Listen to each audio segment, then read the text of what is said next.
Il y a un millénaire, le dialecte issu du latin, teinté d'influence germanique qu'adoptent les rois de l'Île-de-France, donne naissance au français.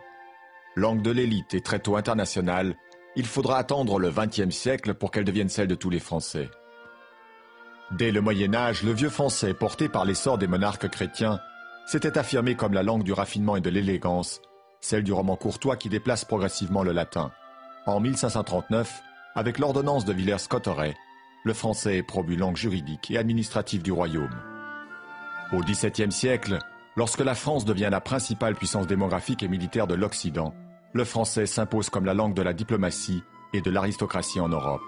C'est la langue du roi, parlée par un quart seulement de la population du royaume, une langue officielle, courtisane et aristocratique, sur laquelle veillent les grammairiens.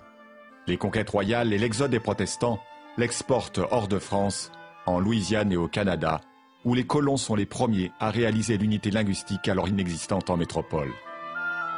Avec la Révolution, le français est proclamé langue de la nation tout entière, mais c'est la bourgeoisie qui la confisque pour en imposer le bon usage. Discrédité dans les cours européennes par les guerres napoléoniennes, l'expansion coloniale la répand en Afrique et en Asie. Le français devient une langue mondiale, présente sur 5 continents. Mais en France, il faudra attendre l'instauration de l'enseignement primaire obligatoire en 1880 et le brassage des populations lors de la Première Guerre mondiale pour que le français s'impose partout et que disparaissent les patois.